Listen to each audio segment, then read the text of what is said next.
over the questions, or do I need to have it open on my end? Oh, no, I'm going to keep the bullet points over here on my right. Let me just click the buttons and all that stuff. And then what's funny is like Be Live changed a setting, or Facebook and Be Live got into a fight. So you can't see who's commenting. You have to have like two screens. You know what I Got mean? it. Okay. So So I need to open it up on my end too. yeah, and usually like I click on it and then right click on the video and click pause. So that way like the internet is not horrififically horrible. Got it. And pre-mute your tab, otherwise you end up getting like the worst feedback ever. Yeah, give me 1 second here. Yeah. I'm getting blown up. You're going to be so popular. Yeah, I was surprised the engagement was really high. Dude, 200 people are like, we like his face. We want to talk to him. I thought that was so awesome. All right, hold on 1 second. Yeah, you got it. No worries. Oh, God, he put us on mute. What are we going to talk about now? See, he runs a real agency, guys.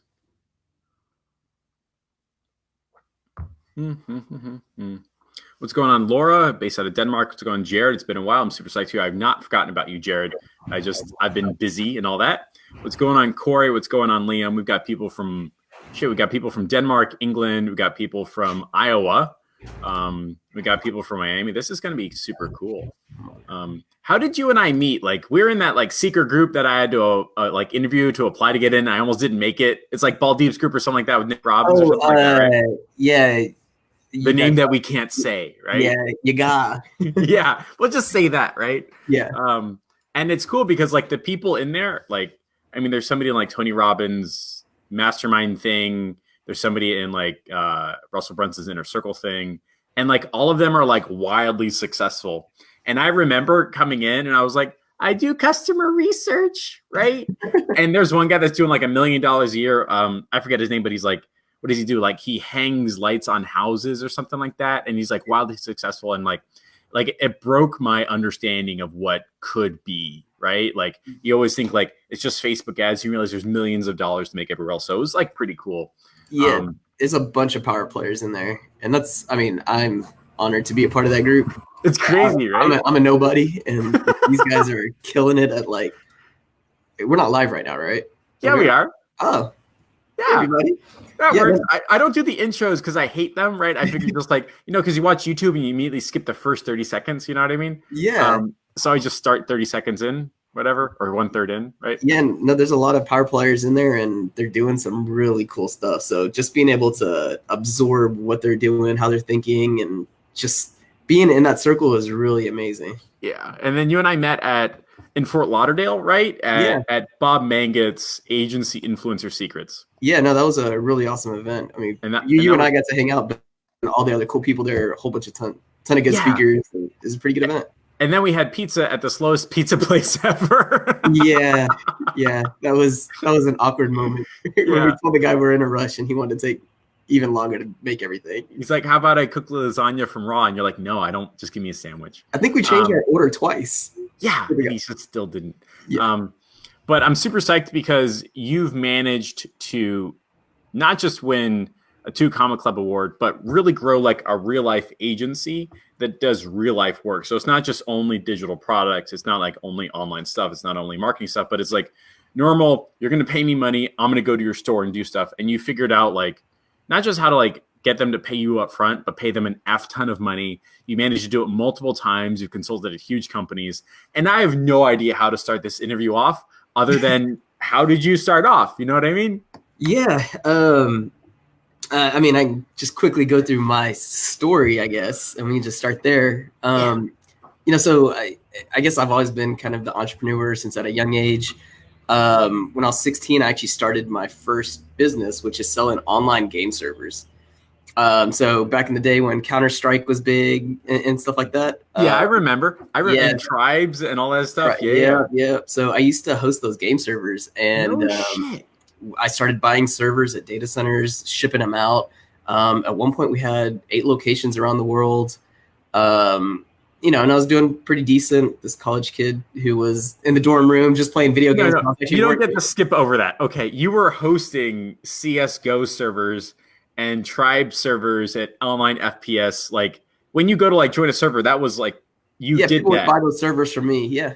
No shit. That's so cool. Yeah, so it was a lot of fun, but it was a lot of late nights and a lot of 15-year-old kids complaining and stuff like that. And as I got into college, it got a little out of my reach because I didn't know how to properly turn it into a big business or anything like that. Yeah. It was just like, oh, someone's complaining about lag or something The like that. latency is too high or Yeah, yeah. yeah, it's glitchy or something like that. And it's like I have no control over that, but I'm trying to troubleshoot all that and stuff. So people paid you to host their servers on your server. Yeah, exactly. Yeah. Basically, you're running these special servers. That's so cool. Yeah, and so I ended up taking that business, and it was this weird thing of being in college. My parents were like, "What are you doing in this online world? You're not making any money." Get a real job. Yeah, exactly. Just focus on school. So I ended up selling it to another company, and ironically, that company 7 years later sold to Rackspace, which is now this billion-dollar. Shut up. Yeah, and so looking back, it could have been pretty crazy if I did something better in my life with that. But no, I mean, my God. It was pretty good. Had a decent exit, mostly for a college kid. Enough to pay for a couple years of college and get back into school again. Okay, wait, hold on a second. You don't get to like pretend that's no big deal. So you're 15, you're 16 years old. You're like, I'm going to be the cool kid and I will own the cool kid, right? Like, I'm not going to play the game. I'm going to own the space where people play the game, right? Yeah. And people were paying you to host their CSGO servers and all that stuff.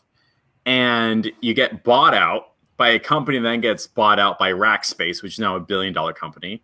Yeah. And when you get bought out, it's enough to pay for college for like 3 or 4 years. Yep. That's absolutely crazy. That's awesome.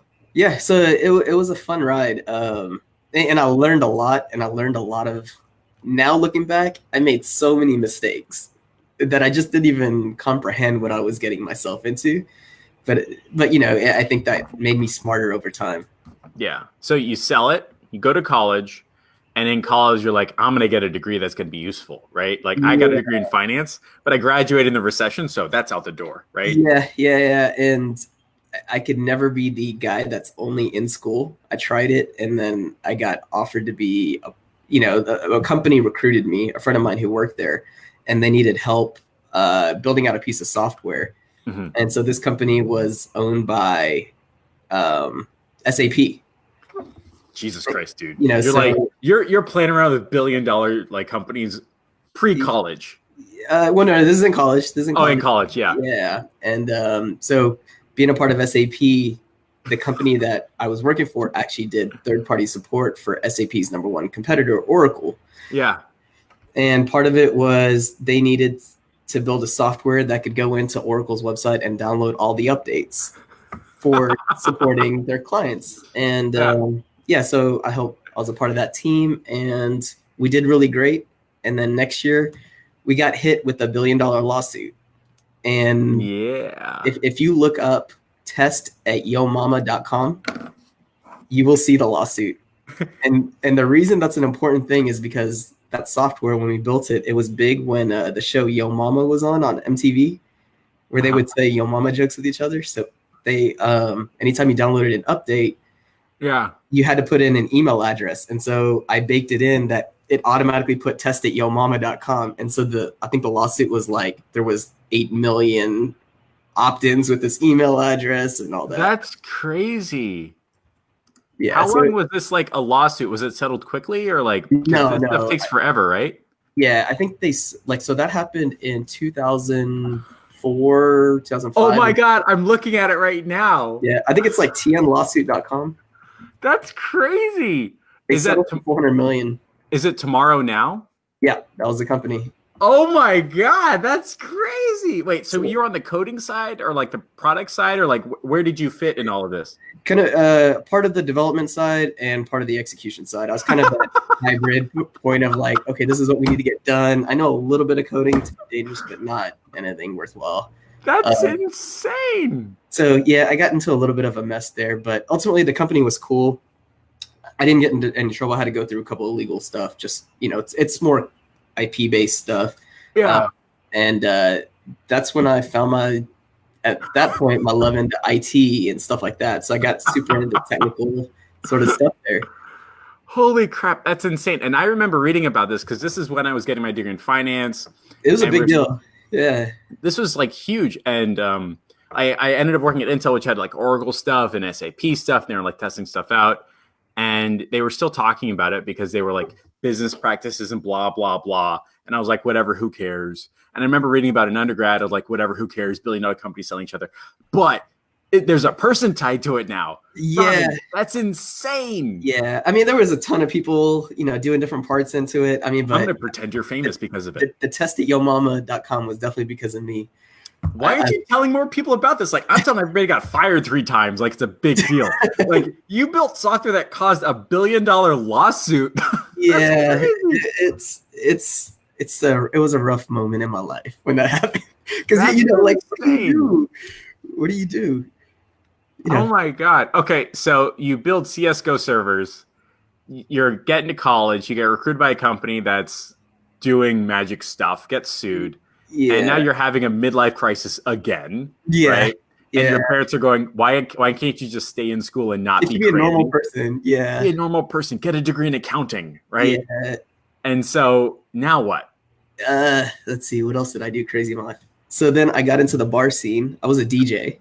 So okay.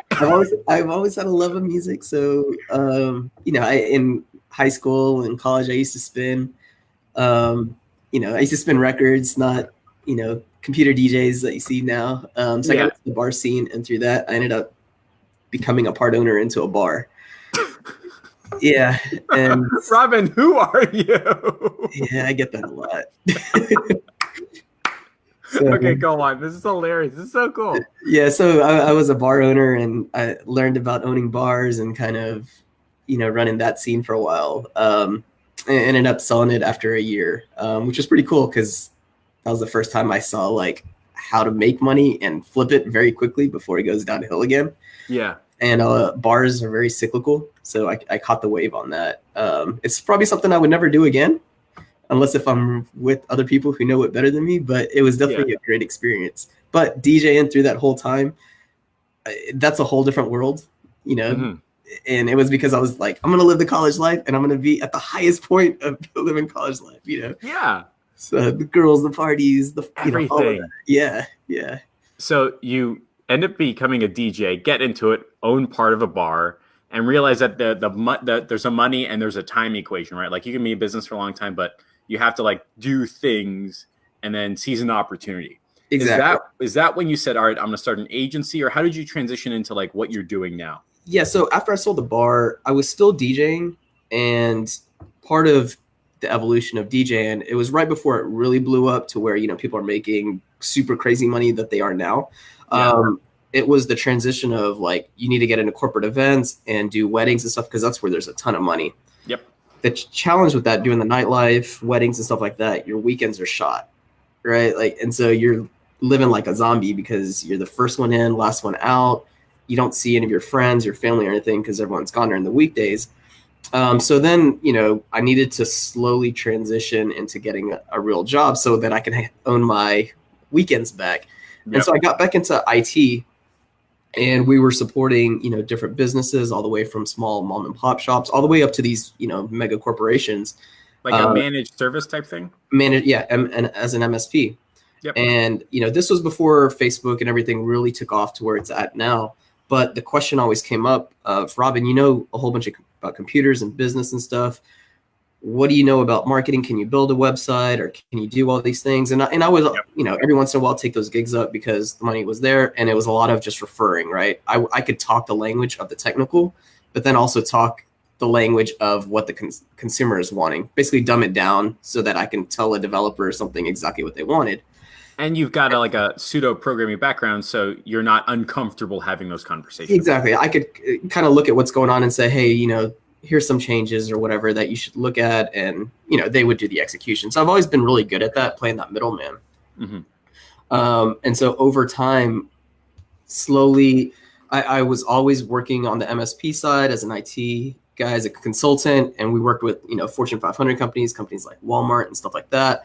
And then... You You can't just like casually brush over how you're working with like billion-dollar Fortune 500 companies, Robin. Like, It's consulting, right? So anybody could be a consultant and just do some work for them. It's not that big deal. all right, They go have on. 300,000 employees. That's a lot of people. That's insane.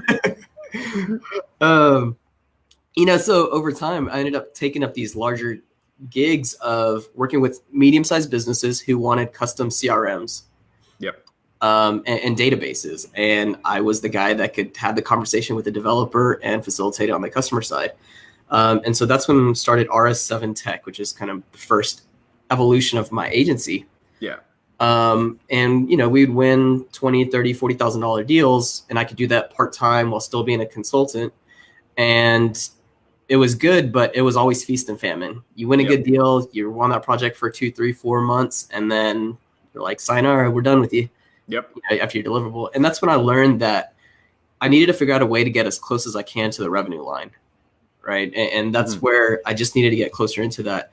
So about 3-4 years ago, we rebranded and became Innovate Fast, which is now over time, it's evolved into a full service agency. But we started out doing stuff of building websites, Google ads, and just the pay-per-click stuff. And then we got strong into Facebook ads and really just honed in on that as kind of the lead-in. And then from there, everything else, it's, hey, you guys are really killing it on Facebook stuff. Can you guys do this, this, and this? And I've always been the guy of never turned down opportunities when the opportunity is. And a lot of times it hurts me, but I've learned a lot over time. And now we've grown. I have here in our office here, we have 7 full-time staff, 20 people worldwide. Doing stuff like one of our clients is AT&T. So like we're doing some pretty big stuff now. Yeah, they're based out of. AT&T is based out of Dallas, I think, right? They're based out of Dallas. And guess how they found us? Was it through the lawsuit? No, that would be even better. But no, the way that they found us was actually through Yelp. Really? Yeah. That's so crazy. They needed us to help with a small project, and I answered the phone, and they were like, "Yeah, we're with the company out here in Dallas. Can you help us?" And I was like, "Yeah, just send me your email so I can send you some details." At att.com. And I was like, that's interesting. Right. And she responded back, and it was like a senior vice president. And then we just started talking and turned it into a bigger deal. But that's fantastic. Just having a listing out there works. It's like, I think fundamentally we keep forgetting that our world is not the world that our future customers live in, right? Like you have to speak their language, you have to match their tribal language, you have to be where they're, whichever way they're buying, that's how I'm selling, right? Exactly. And it still blows my mind like how wildly successful meeting people in person is, having real life conversations, picking up your phone, replying to emails. And like fundamentally, I thoroughly believe like because of function of like the internet, you don't have to be top tier, A+, top 1% of any field. You just have to beat out everybody who's bad. And usually that means talking to your customers like a human being and having conversation means you're all the way up here.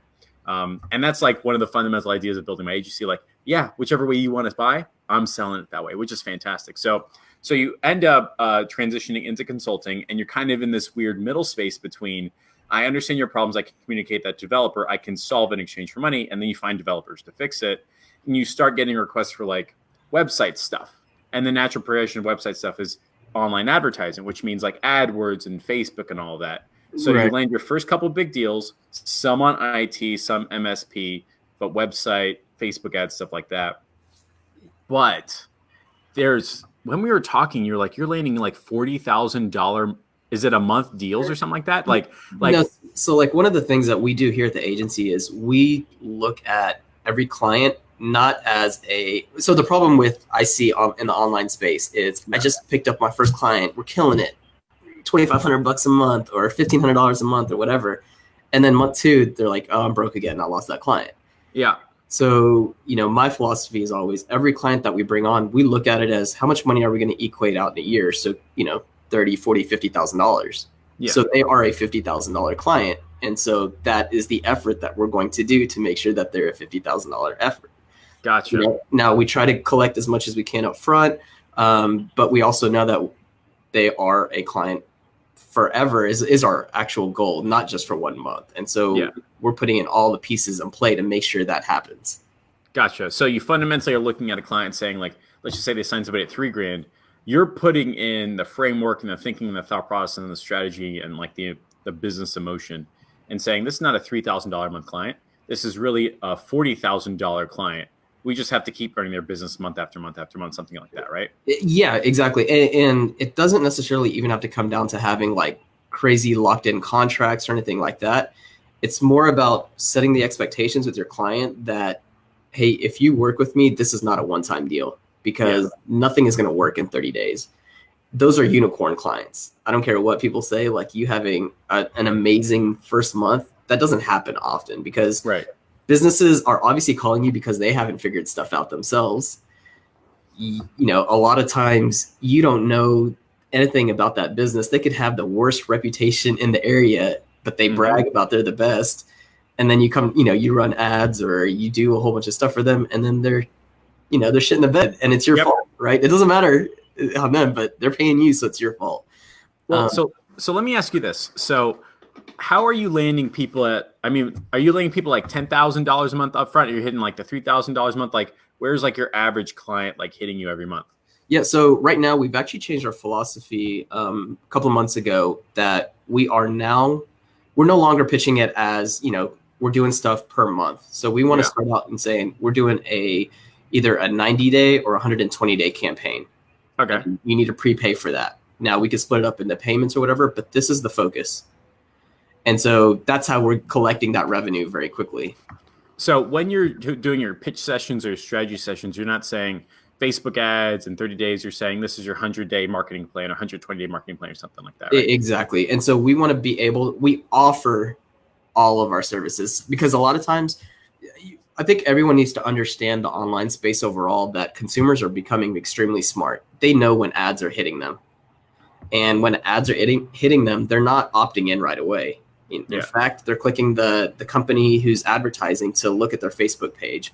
Yep. Then what's the next thing they do? It's like, okay, well, there's a lot of activity here. So that's where social media management is still important, as BS as it is. That's still important, because they want to see real life people, real activity. Yep. Next thing from a buyer's mind is, let's go check out their website.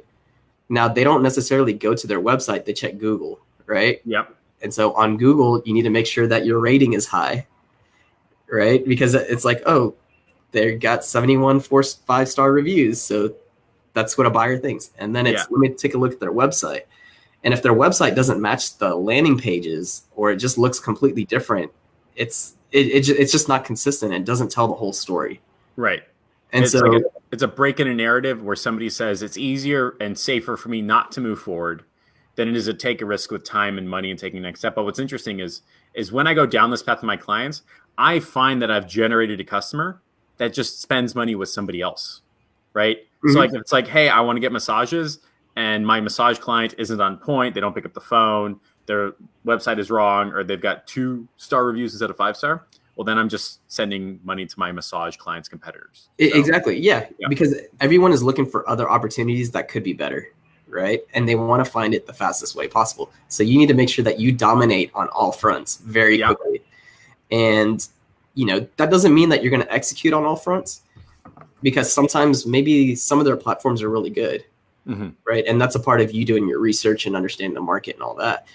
And so being able to deliver all of that up front in a very concise manner, you now stretch the engagement a lot longer, instead of trying to cram. You know, I look at all these Facebook ad courses and they're like, yeah, get them on the first month. Well, the struggle that I've always seen is, how do you continue selling, but then also trying to deliver? And, you know, the client is freaking out because they paid you a lot of money to deliver in 30 days. It takes, 3-4 days to put the ad up. If the ad doesn't work, you're now in 7 to 10 day mark. And so then you start getting leads, and then you have to coach the client to convert. Now you're at week 3.5 waiting for the bill to lapse. And it's this awkward conversation of, sorry, your month 1 didn't work. We're about to start month 2. Are you going to continue or not? We're starting to see traction, or, no. And it's a lot of money, but now it's a longer engagement, and now there's breathing time. So I have the wallet out ready by button to seed customer campaign, right? There's 7 steps. Only one of the 7 steps is Facebook ads. So reason why people pay more for my Facebook ads is because they're buying not just Facebook ads, but other stuff, right? Which makes it non-commodity branded program. So do you have a name for like your branded program, like the 100-day marketing plan or something like that? Yeah. So we actually just bought 2 different brands. One is called Customer Rush and the other one's called Patient Rush. So we call it Customer Rush System and the Patient Rush System. So I could have like the 100-day wallet out ready to buy button seed customer campaign, and there's an implication that it's going to take more than 30 days, right? It's not a month-to-month thing. It's going to take It's going to take 100 days, and it's going to cost 10 grand. And yeah, you can pay it month to month to month, but there's an implication that you don't get your results just from the first month, but over the course of 2 or 3 or 4 months. Is that right? Yeah. What's really interesting is I've always known this, and we started building it out months ago, and really formalizing it over the past couple of months. I actually went to an event with Rob Bailey, and he did a mastermind. And one thing that he's watching actually. Oh, hey Rob. He's an incredible guy. And one of the things that I learned, like we're doing all this stuff, but I never put one and one together. It's a different conversation when you are delivering a system to somebody and you call it a system versus services, even though the deliverable is services. And while we do that, we just never called it that to a client, right? We just called it, here's our Patient Rush platform or whatever. Right. And even that name didn't exist. It was just, here's what we do, and here's just our canned line item of all the different services. But now calling it a system, it's a different conversation. Yep, because they're buying different parts. And so like Facebook ads, so like there's 7 of them, right? There's 7 parts of my campaign. I know Facebook ads is going to like bomb after like either the first week or the 6th week, or like whenever they're going to fucking renew. Facebook ads is going to bomb, right? But because we got the soap opera sequences, we got the sneaky surveys, welcome text, customer research, competitor research, that kind of floats to the top, and they're going, okay, fine. So that was bad, but I'm still comfortable paying because of all the other things, right? And so that's like the system approach. And so does that mean that's why you're landing people at like 10K up front and getting renewals at 87%? Because there's an implication that this is not just 30 days, it's 100 days or 120-day customer rush program or something like that, right? Yeah, exactly. And then we do one other thing. We haven't done it in the past couple months, but I need to get back into it. But it's called strategic assessments. Yeah. And basically it's when you work with larger clients, doing $10 million to $50 million in revenue, they haven't really built up an in-house marketing team. They know that they need to get to that point, or they might have one person, but they can't solve the whole world. And so it's super easy, mostly for us who are in the space, to be able to say, like, let's go look at your Google stats, and let's go look at your rankings. Let's go look at if you look at all the competitors you have, here are the ads that they're running and everything. Yeah. And then talking to different people in the company, figuring out what their sales process is and how does all of that play together. Yeah. We call that a strategic assessment. And that's a deliverable that you can deliver to them. And it's before you even start an engagement to them. And it's the way that I pitch it is, here's everything from our strategic assessment, which we think you should do. You don't have to use it with us. You can find somebody else to do it. But here you go. And it costs, a couple $100. All right. So did you take John Loger's training too? No. I've been wanting to, I follow some of his stuff. But I haven't gotten into it. So he does the same exact thing. Reno Pace is doing the same exact thing. I've been doing the same exact thing. You're doing the same exact thing. And all of us are charging a lot more than just the $500 a month cold email Facebook ad thing. Yep. It's like, here's the report. Here's the game plan. You can go somewhere else if you want to do it. You can literally copy and paste this and have them run it. Or I can run it knowing that this is how the darn thing works. Yep. And so do you charge for that? Is that like part of like your pit? You charge for it, right? Yeah. That's complete as a separate service. And gotcha. Do you give them like, is it treated as like a deposit if they spend on the next program, or is that it's not? It's beautiful. I mean, and when you're talking to 10 million revenue plus, mostly in the B2B space, they get consultants all the time. They just want to know what the problems are before they make an execution plan. And so you're solving that for them before they figure out like what's their next move. And so fucking awesome. And I learned this work when I was, doing IT consulting, working for large businesses. They would fly people out there, and it's as simple as, those whiteboard papers, the Post-it note ones, the big ones. They would literally put 8 of these up in a room, give everyone different colored Post-it notes, and ask 8 targeted questions like, what's working? they would stop there and just have everyone write one thing on their company post and put on these boards. And then like they would have like a CEO or something kind of stand up there, look at all the things and start pairing it up, because it's good for him to know or her to know what's going on. Yeah. And they would do like what's working, what's not working, what can we improve on, what are we doing to change? That's like Lean Six Sigma stuff. Exactly. And they're answering all the questions for you, and you're essentially taking all of that and putting it in a concise report. But don't tell them that. Yeah, tell exactly. them that you had to do a lot of research, right? When I saw that, like that was the most amazing thing I've ever seen. And so I've been trying to translate that into our marketing side. Yeah. That's absolutely fantastic. So that's how you're getting people to pay 10 grand up front and renew at 87%, because you're doing stuff that's not Facebook ads. Yeah. You're doing like, with the retention side, it's when you have a longer term engagement, you have enough time to really figure out where the kinks are and also coach the client and their sales process where it can fit into that marketing play. And so retention becomes very easy because they become so in bed with the system that retention just naturally occurs. So what I really like about what you said, and this is like learning for me, this is absolutely crazy. So I've got like the wallet out campaign. No, it's the 120-day wallet out campaign. It costs you $3,000 a month. Would you like to pay all of it up front or month to month? That was easy, right? Now it's 120 days. Now you don't get to bitch if by week 2 your leads aren't coming in, because guess what? We're doing the strategic assessment, or we're working on the custom research, or your leads don't kick in into month 2. That's when Facebook ads kicks in, because you want your staff to know to pick up the phone, right? So have your staff go to, on week 3, you're going to learn how to sell. Like, oh my God, this is fucking awesome. This is so cool. I love it. That's absolutely crazy. But we have to like keep this on track, because on the second bullet point, you said there's 5 old school platforms that new age digital marketers are totally forgetting. Did we make up that headline, or there are really 5? I totally don't remember. I think you may have made it. I could list the ones that we really focus on that people have gotten away from. Yeah. Of course, is Google Ads. Every time the market shifts like to the next hottest thing, like messenger bots or something. Yeah. Now the arena opens again, right? Like there's so much opportunity there that people are leaving, and people are just moving away from it. So we're still over there. We're still following the trends. We're seeing where things are going. We still have, a pulse on what's going on, but we're also, keeping our eyes open on all these older school methods, because that's where the money is also at. I absolutely love it when I hear people saying, but what about Snapchat ads or like Instagram only ads or something like that? Because I go, great, because that means you guys aren't bidding on Facebook ads, right? Exactly. And you're doing the same exact thing saying for Google ads. Like, I love it that everyone's doing Facebook ads, because I'll just stick with Google ads, right? Yep.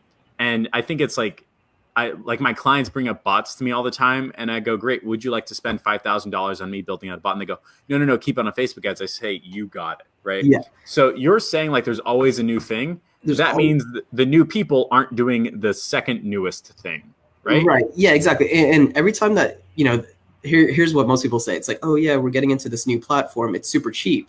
Mm-hmm. But the question that you need to really ask is, have you solved the problem on that new platform? Right. Right. And so, yeah, it's cheap. And the reason they're giving it away for cheap is because they don't feel like Snapchat, for example, it's super cheap. And for stuff like CBD and other stuff, you can use that as a platform. But no one has really come out and said, like, we're killing it on Snapchat doing this, this, and this. Yeah.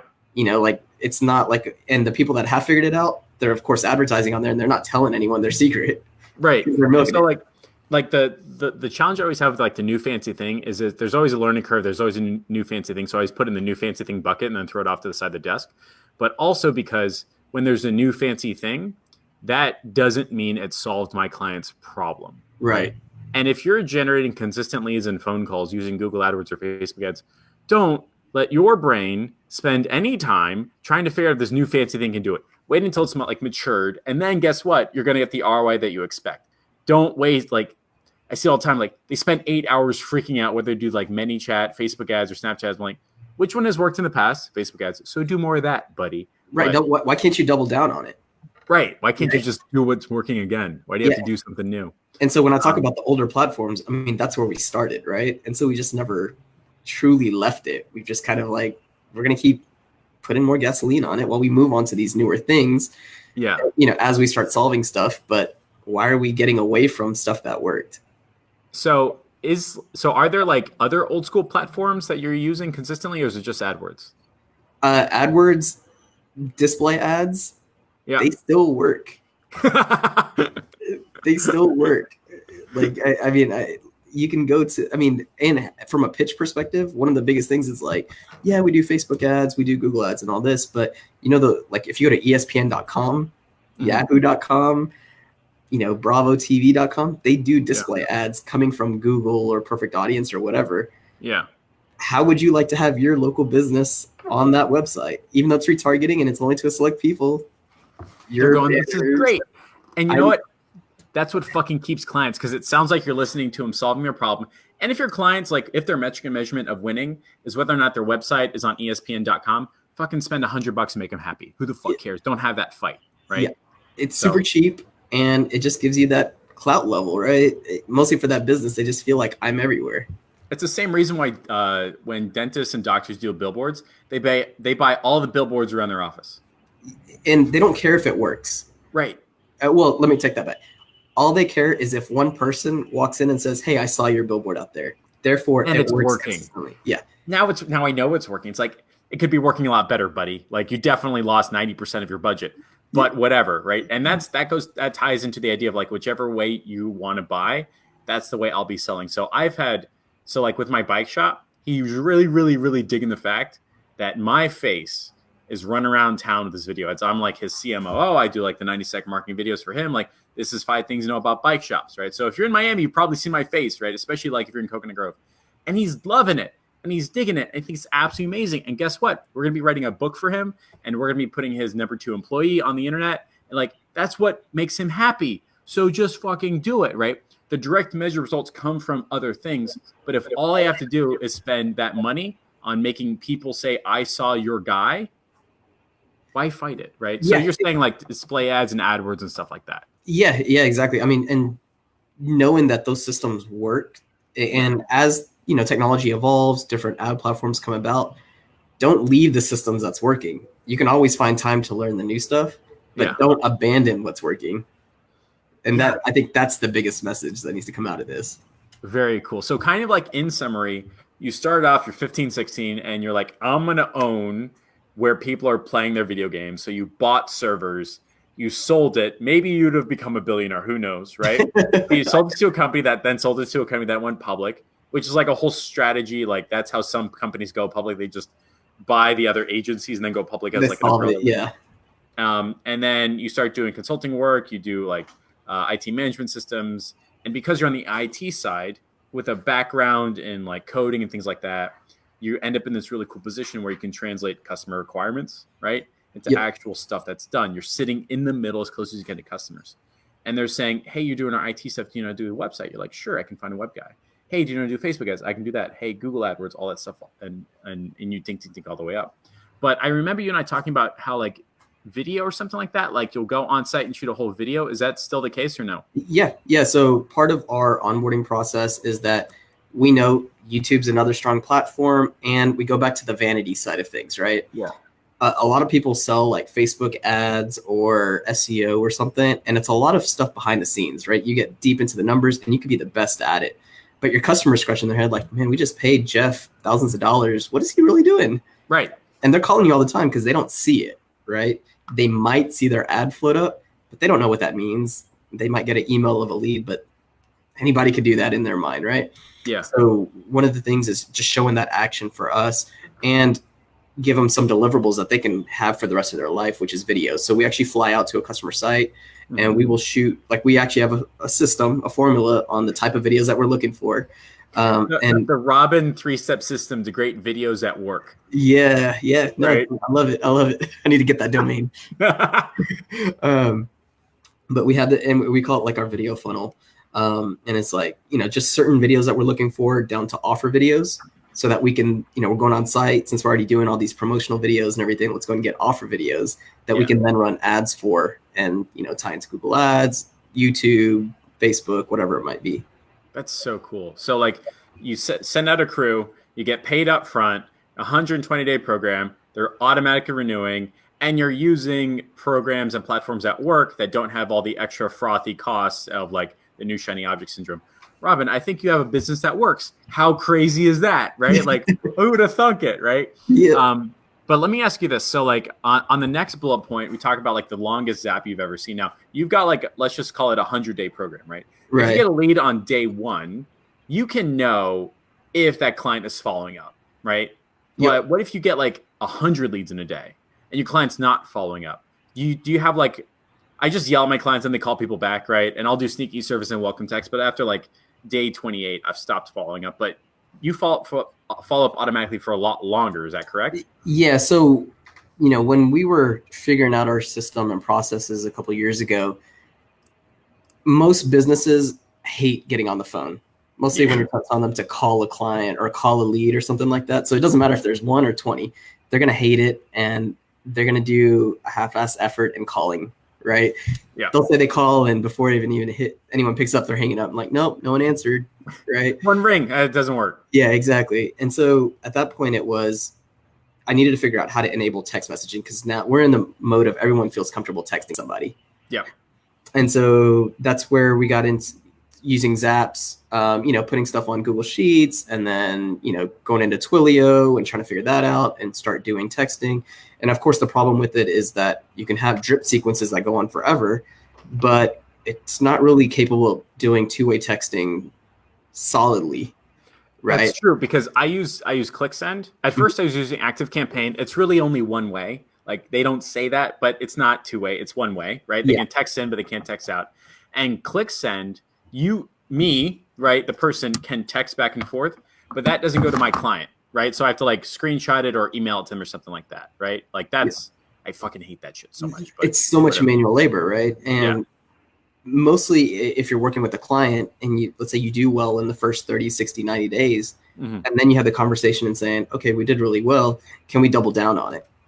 Well, now you're not only doubling down on generating them leads, you're doubling down on sending them screenshots and doing all that. Like it's not scalable. It's getting them paying me more money means I have to do more work to make that money, which is like Sam Ovens talks about a flywheel. Like when you get more customers and it takes more work, that's a flywheel in the wrong direction. Yeah. Right. You need a flywheel in the other direction, but yeah. Exactly. And so, so we started building out these long drip campaigns, but it was just the client didn't know what messages were being out. There was just no synergy there. And so we were trying to figure out the best way to solve it. So we mapped it out in our conference room, like this whole idea, like what if there was a software that could create these drip campaigns so that clients don't have to even worry about that anymore. It's just when someone calls them or texts them is the only time they need to respond. And it's just tied in all together. So this was just a pipe dream. Yeah. And how can we turn this around and bring in a customer onto this platform that they can do everything all in one place and text, and we can actually see it. Because the other thing too is like with Google Sheets, I'm sure you have clients who don't fill it out. Yeah. All of them. Yeah. And sometimes you don't know if they're putting in the right information or they're leaving information out. I assume they're lying at all times. I've had a client who purposely would leave stuff out on the spreadsheet just so that he can always try to renegotiate, even though we're killing it and our gut is saying that he's doing a good job. Yeah. He's also one of those weird guys of, I'm going to work a little harder next month. Right. Yeah. And so we needed a way to solve that. And part of it is we needed to see the messaging too, because if we're coaching our clients, how do we know what they're saying on the phone really works? Yeah. Right. Other than them saying, oh, the leads are garbage. Right. Or they're texting bad messaging or something. So with my like system or homebrew connection or blah, blah, blah. So I've got ActiveCampaign sending out a 6A soap opera sequence, right? Any replies go to me and then I have to forward. I've got my sneaky surveys and welcome text. Any replies go to me and I have to forward. When my client calls, call rail triggers, but it's not like, hey, you're getting a lead. You should pick up the phone. Jeff is listening. Oh my God. It's not as robust as it could be. It's not like a one big dashboard. Right. So like you developed like a program or something that solves a lot of these like homebrew creation challenges. Is that what you're saying? Yeah. Yeah. So, through that, we had this whole idea sitting on a whiteboard, and then we just went back into agency mode and said, we'll get to it when we can. There's money, time, and effort involved into it. And over time, I met Sean and Varun, who are these great developers, and they were actually working on a different platform. Mhm. And we had a mutual client that we were working on together. And I just, over time, we just built up this amazing relationship. And I showed him this idea that I had. Yeah. And what's funny is they were actually working on different pieces of this already with other Oh, okay, clients. cool. And they're like, oh, that's a good idea to put it all together. And we put it together. And I mean, those guys are just incredible. Like by far the best people and best developers that I've ever seen. They're turning around stuff so quick. We put it all together and we started testing it out on clients. And we just started seeing like such a mess with clients in the sense of they don't know how to talk to people. Yep. They don't know what they're doing, you Yeah. know. And the conversations before was it's our fault as the agency, things are not working. Now it's, well, hold on, you're sending paragraphs and text messages expecting people to close on that. No one wants to see 4 paragraphs in a text message. And there's no way that I, as the agency, can actually check if they are doing outbound calls, which is what I was trying to communicate earlier, but my brain is being shitty. And there's no way to check if they're doing outbound the text messages. All they can do is essentially like lie or cheat or steal, try to negotiate me down. And I know it's true because with my massage client, I'm trying not to say the name, my massage client, half the leads are bad. Just like categorically half the leads are bad. I said, okay, great. And then looking at their POS system and those names keep popping up as buyers. I'm like, I thought the leads were bad. Oh yeah, I guess they came in later. I'm like, what are you talking about? Yeah, make up your mind. Right? Like, how are they bad and they're buying? Like, what do you mean? But you figured out like a system that like solves all the bullshit along the way, right? Yeah. So, the big focus for us is how do we solve that, right? And the biggest pain point is we don't know if our client's calling, we don't know if they're texting, and we don't know if they're responding on time. And so the core functionality of the system is that we create these campaigns. So now when a lead comes in, we're zapping it into our platform. It then tracks it in the system. So you don't have to use Google Sheets anymore. So you get rid of that. Then we call the front desk of the business. They pick up the phone and says, hey, Jeff, you got a new lead from Facebook. Yeah. The lead's name is Rob and Alex. Press 1 and we will connect you right now. Yeah. So now they press 1, it now dials the lead. So in that case, the lead would be me. Yeah. And we also have the ability to record that call. Yeah. So now we can hear the conversation and figure out what went wrong. And we can figure out if they're pressing no, right? Like if they're denying it. So now there's no, and we can time it. So, you've heard the rule, you have like 5 to 15 minutes to make that call before someone's on to the next thing. Yeah. We're solving that. We're forcing that. And okay. Go on. Yeah. I was going to say, okay, so let's say the lead doesn't answer. Yeah. It goes to voicemail. Your client just has to hang up. The system will then call the lead again and leave a ringless voicemail. Oh. Yeah. So now you're not wasting time for your front desk and, leaving a message. They just hang up. You don't have to trust them to leave a good voicemail. Exactly. So you can pre-record that and drop it in. And so now if you look at the lead's phone, they have 2 missed calls and a voicemail. And then you're automatically doing the text messages and you've got like 120-day follow-up automatically, right? Yeah, so you can customize it. We have clients now in the system that has like 9-month-long sequences, right? And the cool thing about our texting is that we do 2-way texting within the platform as well. Yeah. And so it's doing drip campaigns like, hey, or like in the situation, if you're the business, it'd be like, hey, Robin, sorry I wasn't able to talk to you. When would be a good time that we can schedule an appointment? Yeah. Right. And then if I don't respond, you can send another one the next day. Hey, Robin, I still haven't heard from you. What's going on? Are you still there? Yeah. Just keep trilling it out. And at any point that I do respond, the campaign stops. You have the ability to create other campaigns. You can schedule people in. You can continue 2-way texting. So you don't have this like 2 phone numbers or like, I thought I texted somebody else and this. It's all seamless. And, we're evolving it. So now we're doing stuff to where we have a calendar system built in. We're doing AI in reminders for appointment reminders and scheduling. Yeah. So you can do it all through text based on your availability on your calendar. We're doing like database reactivations within the system, and it's just evolving. And so we test out with a couple of, our agency clients, and it took off successfully with them. Then, we made the decision and let's get some more agency owners because we wanted to. At the end of the day, we know that clients are not going to be able to develop or implement something like this for their business. They just don't get it, or they would have done it before, right? Even if it was manual, they would have done it before. Yeah. Marketing agencies are the ones that would take the time to develop this because they need success. Yeah. And success, that you need to be in control of all different phases. Well, let me interrupt you guys. We have to like bug the fuck out of Robin to do this. If you want Robin to squeeze like 30 minutes outside of his schedule and do like a behind the scenes of how this darn thing works, how he's doing the ringless voicemail seamless, like doing the 120 day automatic sequence of follow up, all that stuff. If you guys want a behind the scenes view, just hashtag Robin my face, and then I'll connect all of you to it, because like I'm seeing people like PMing me. Do not PM me during the interview, but I'm seeing it like, what is this? How much does it cost? How did he do it? Like, how much does it cost? Like, do I have to a developer? This is amazing. That's insane. So just hashtag Robin my face, and I'll connect the however many to like a group call, and you guys can like take a look. But yeah. So I mean, we brought in a couple of agencies to help beta test it because we want to test the process. If it was just specific to my agency, or does it work globally? And selfishly, I got to see what other agencies are doing. Right? Like, I never thought about doing a sequence that was 9 months long, let alone like practices. Yeah, but 3 months, like that was kind of long for us. And then when I saw somebody do 9, 12 months, then it was like, all right, we got a lot of work to do. But the system supported that, which is the best thing about it. And that's then absolutely fantastic. So what the interesting thing is, through the evolution of it, we were trying to figure out, is this something that we can take to market? And, talking to Sean and Varun, we were like, there's no way that we can just sell this to clients. Like you can't sell this to your massage client. You can sell them the concept of it, but they're not going to know what to do with it. And so we, the term niche down, right? We decided we're going to just focus on agencies and really build a platform that can help bring stickiness to agencies and their clients. Yeah.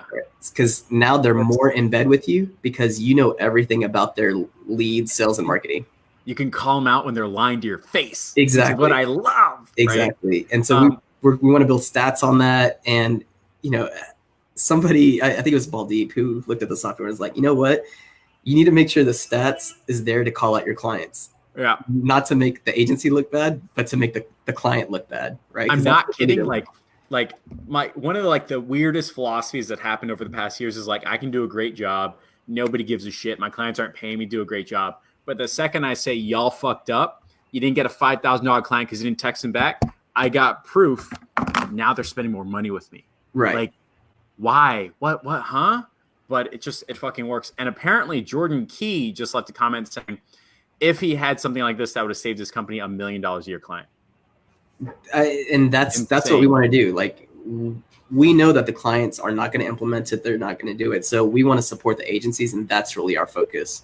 If we know that we can help you keep your clients, and not only keep them, but keep them for a long time, we've done our job. And that's really our play in it. I do want to say we're coming up to an end. If you've got any questions, comments, concerns, thoughts, ideas for Robin, now's the time.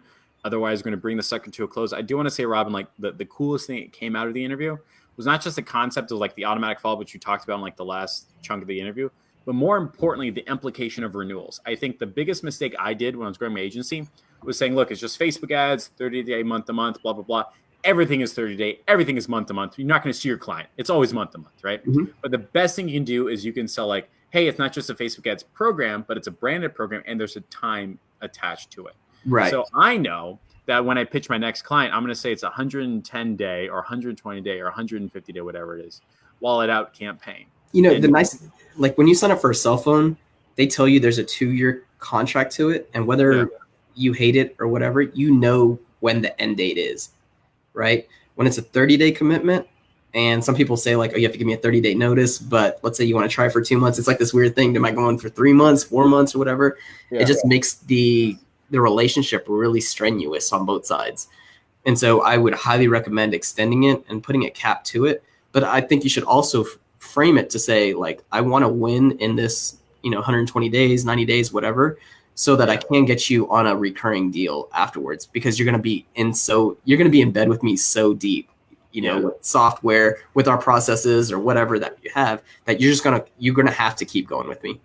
What I really like, by the way, is when you tie that in with like whatever software you built, it's hard to leave, right? Like when I'm not paying you, I'm not getting the automatic follow-up. That means my staff has to do more stuff. I can't jump to somebody else because they don't know it, they don't understand it, they're just selling Facebook ads. It's more than Facebook ads, because Robin told me when people go on my Facebook, they look at my website, and that's got to be up to par. Otherwise, my 2-star reviews will be a boatload of bullshit. So you're like finding more things to fix and finding more problems to solve, which is crazy. Booker asks, do you include ad spend in your fees, or is that completely separate? No, we could keep it completely separate, only because if a client comes back and says they want to quadruple or quintuple their ad spend, I don't want to have to deal with that. I just want to say, no problem, done. It's on their credit card, and they see just add it to Facebook, just spend more money or something like that. And I have a philosophy of, being the consultant. So they're charging us for our time and skills. Their spend is what we're putting out there. Gotcha. It's like no different than when you hire like a CMO and you give them a budget and you say like, I'm paying you $200,000 a year plus spend $1 million on ads or whatever. Exactly. Very, very cool. I do want to say, Robin, apparently there's like, I've never seen so many hashtags in my life, by the way. Like I'm going to have to write so many like introductions, like message him, like all the way down. I'm on their face. You're like, look at, Robin, my face is like everywhere. This is crazy. But I really think that for people watching this, their big advantage from this is saying, just put a time in front of your program. That's a big, easy win. Like right out of the gate, just say like, it's 120-day wallet out ready by button see customer campaign, 120-day Reno Pace, 3-tier conversion campaign, time, branded name. And all of a sudden you're moving very, very quickly away from like the Upwork Facebook ad campaign management stuff. Exactly. And it's absolutely fantastic. Casper says, is this your own software or is it multiple Zaps, or how does it work with other software? Like, can you clear that up a bit? Yeah. So, I'm involved in the software. We integrate with Zapier. So you zap the leads or whatever source data, whether it's a website, whatever integrates with Zapier, you push it into our software. Yeah. So effing cool. This has been absolutely fantastic. We're bringing the sucker to a close. There's more questions, but I can't even get to them. There's like too many like hashtags, like, and Facebook is bugging out. Like I can't scroll up anymore. It's really, really cool meeting you way back in the day with the secret group. And how we both I guess we both got in and like, oh my God, they let me in. They don't know how dumb I am. Yeah. What? Right. Yeah. Like one guy is like, he's like BFFs with Gary Vaynerchuk, and they share like copywriters together and book writers. And I was like, holy crap. And like, you guys have seen the book, I'm talking about, but I'm just not saying the name. And so it's really, really cool to have conversations with people that don't do only Facebook ads, but do other stuff, because their goal isn't just to sell Facebook ads. Their goal is to solve people's problems. So like, we're bringing this to an end, but was there like any last comments, questions, concerns, thoughts, ideas that you want to bring up for the almost 100 people watching? No. Thank you for having me on. I mean, you're doing it and everything that you're doing too. So, keep up the good work on your end, man. I appreciate it. We have a butt. Have you seen it? Look at that. Yeah. My butt, right? And we're coming out with new shirts with a new upgraded butt and all that stuff. And so, we're going to bring this sucker to an end. Don't hang up, but we have to do the awkward, like, goodbye at the same time. You know what I mean? So this has been an awesome interview with Rob and Alex. He shared some really cool information, all the way from like CSGO servers all the way to landing $10,000 clients up front, sometimes $40K, and writing his own software that solves his business problems. So last call, if you are interested in doing like a group chat to see behind the scenes of how this darn thing works in the longest app you've ever seen, hashtag Rob in my face, Rob in my face. We'll take it from there. That's the end of the call. Robin, thanks so much. Don't hang up, but I have to click end broadcast. All right, buddy, go make some money. See you later.